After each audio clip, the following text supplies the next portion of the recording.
They don't care. They don't care about the repercussions. And that's the same way with Lex Luthor. As brilliant as he is, here's the paradox. He's doing a very stupid thing because he's consumed with hate. And that's what hate will do to you. Now, is Lois Lane magic? Lois Lane, I get what they're saying. Basically, they're saying Lois Lane seems to be always in the middle of things. She's always, this has been so since Man of Steel. Lois Lane has always been in the middle of all drama. She just finds herself there. She really is. She seems to almost have a sixth sense for finding trouble or finding the story. So, when people say, you know, she's a damsel in distress in this movie, well, people loved Superman 1 because Lois Lane was always a damsel in distress to start with. But in this movie, she's not that much of a damsel in distress. If you really pay attention, she saves Superman as much as Superman saves her in this movie. She saved him when she protected him and saved him from Batman. She saved him when he went down to get the kryptonite and almost got knocked out. She saved him in terms of connecting him to the world and always being supportive of him. That's 3 times. Guess how many times Superman saved her? 3 times. He saved her in Nairobi. They had an understanding between them. You could see the chemistry when she released her hands from the, you know, from the guy holding her by her neck. You saw him save her when Lex Luthor threw her down from the building. And let me see, where did he save her again?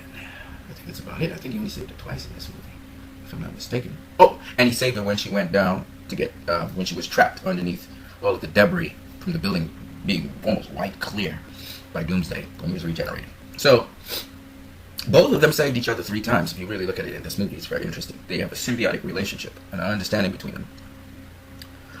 Anyway, my point is, Lois Lane seemed to be at the right place at the right time. And that's probably because of her investigative reporter instincts, okay? And secondly, because of her strong interest in really trying to liberate her love interest, which was Clark Kent, which is Superman. So she was in the mix of things, and again, I didn't really see anything there that seemed unlike Lois Lane. This is Lois Lane. There's nothing magical about it. She just finds the scoop. She sniffs it out. That's what she does best, you know. So, and she's pretty good for herself, too. So, Lois Lane, again, I don't really see anything magical about it.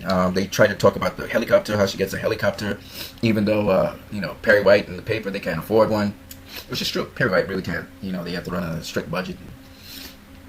Perry White was telling her, coach, instead of going on the plane with something else. But he realized the significance of what was happening. And again, Perry White in this movie is kind of a father figure to Lois Lane. You wonder, why didn't Perry White fire Clark Kent so long ago? I mean, he's a horrible dude to be on the paper. I think it was because of Lois Lane. He didn't fire Clark Kent, you know. Lois Lane, you know, he came in, Lois Lane received him, Lois Lane seems to have a good chemistry with him, so I don't touch him. So it's kind of one of those weird things like that.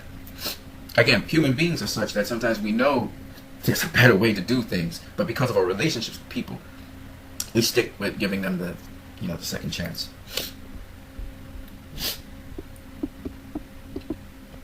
I can't believe they're asking this question. They ask, why do Clark Kent and Lois Lane love each other? Well, that's the easiest to really answer. It has to do with trust. Clark Kent realizes Lois Lane has good as a human being, and she keeps a secret, and she supports him, and she really trusts him, and really wants to support him. And she found him very special. So Clark Kent is attached to Lois Lane, and she is basically, she almost has replaced his mother almost as the primary link to mankind. Everything that Lois Lane represents reminds him of mankind, even her flaws. And Lois Lane really loves Clark Kent. She realizes the purity, the cleanness, the pureness of the goodness he wants to do for mankind. And you saw her in the movie touch the symbol on his chest and say, this means something. And every woman likes a man who's inspiring, who's caring, who's loving, who's kind. So, you know, she just totally committed to him. And that's why, actually, they love each other. That's basically it. I mean, and this movie basically shows you that. I mean, Lois Lane goes out of her way to follow a bullet to try and clear Superman's name, Clark Kent's name. It's more important to her than it is to him. You know, he's been through that rough patch, but she really wants to set the record straight for him, and which leads her along this path that leads her to the actual guy, Lex Luthor, who starts to spill the beans about everything. So I'm just saying that Lois Lane and Clark Kent's relationship is primary in this movie. In fact, you see her trying to reach out to him when he's discouraged and save him. And she's very protective of him. So if you haven't realized that by now, the reason she threw the spear even is because she wanted to make sure he stays alive, and that's a threat to him. She saw what the spear could do to him, or cut his face and stuff. So, and she's intuitive. I mean, you're talking about very smart people here. You have Superman, who's a smart guy. You got Batman, who's a very smart guy. You got Lois Lane, who's a very smart person. I mean, she figured out that he was Superman, and she tracked him down. Okay, so she's very smart. So it's not rocket science when she appears on a scene, and the story makes it so that you can see she put two and two together and she gets on the spot. When her life was saved, she took a taxi. She went straight to the newspaper, right, the Daily Planet, and then she gets a helicopter and she heads straight towards the bat signal, which is very smart. If I were her, I would do the same thing. And if you think about it, the time she took to reach there, you remember all the smoke was going back up in the air. The bat signal had been destroyed by the smoke. She could follow the smoke to the site. Now, these are things you have to deduce, sort of, because there's not enough time to really merge those scenes nice in a nice seamless pathway. It's kind of like little shots you get, almost like a comic book. But I mean, it's all there, okay? And remember, she stayed in Gotham. She did not head back anywhere. After she threw away the spear, she stayed in Gotham. And she didn't know what was going on with Doomsday or anything like that, right? Because she was in Gotham. Now, what you could ask is, what happened to the helicopter that took her there? You know, that's a great question. Why does Batman decide not to kill Superman? That's the simplest of all questions to ask. Batman does not kill Superman because Superman does the exact same thing that Lex Luthor did. He pressed a button on Batman. Batman's a broken Batman, and like I said before, the death of his mother is a big thing. The death of his mother killed him, but the whole reason he birthed back as Batman, and he was regenerated and had some sort of hope to change people's futures, is because of his mother's death.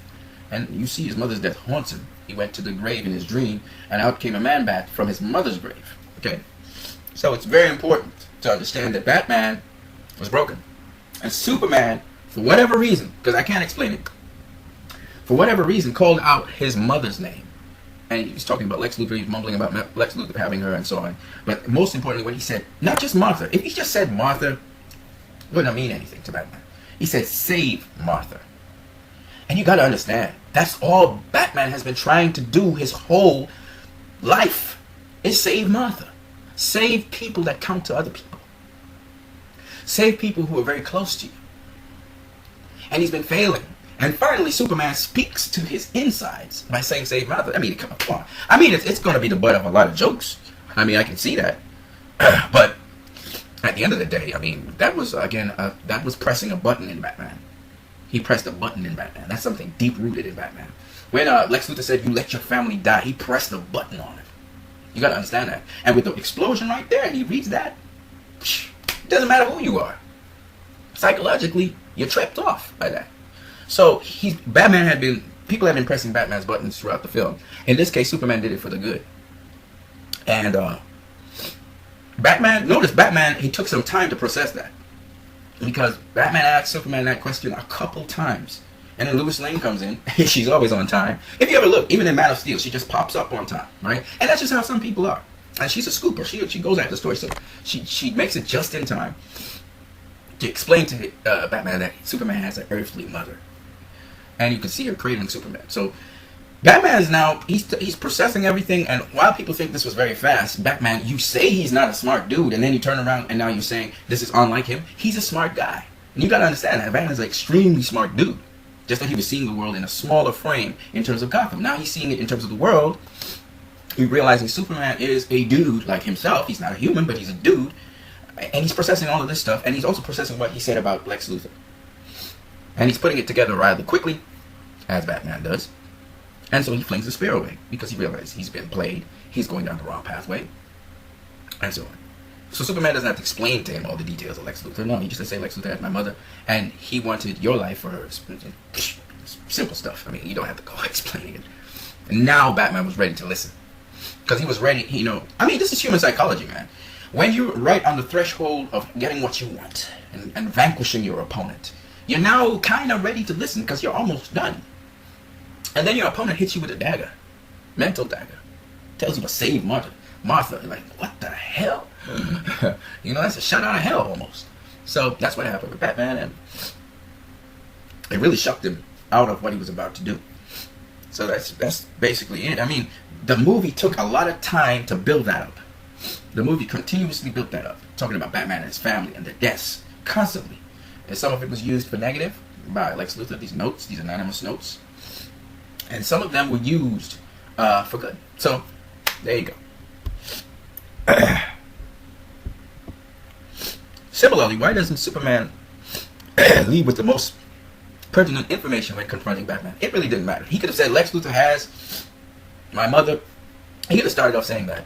Batman was never going to listen to him. Batman was in mode. He knew that when Superman came, Superman was going to make good on what he said before. And Superman started off by saying, Batman was wrong. I'm not coming today. But he wasn't listening. Batman wasn't listening. Batman was setting him up. Right? So it didn't matter what Lex Luthor said. He could have said, it was just like Lois Lane. Lois Lane was saying, there are people behind this. Superman wasn't hearing her. Superman was consumed with his discouragement of allowing this bomb to explode inside of the congressional hearings in Washington, D.C. He wasn't hearing Lewis at all. So you have to understand, it has to do with the psychology of a person, their frame of mind. And I think, again, Ben Affleck and Jesse Eisenberg even, and what's his name? Henry Cavill, they did an excellent job. Amy Adams also did an excellent job. Okay? So it's that simple, really. All you have to think about is, if you fall out with somebody, you're not going to be listening to what they're saying to you. You're not gonna. If you're angry with somebody, you're not gonna listen to what they're saying to you. If you're afraid of somebody, you're not gonna be listening. Your emotions are gonna cover it. People are like, "Oh, Batman, he can control his emotions." No, he doesn't. Dark Knight Returns. He never controls his emotions. He always fuels off of his rage for justice. Okay, that's just Batman. He's smart. Don't get me wrong, but don't get it twisted.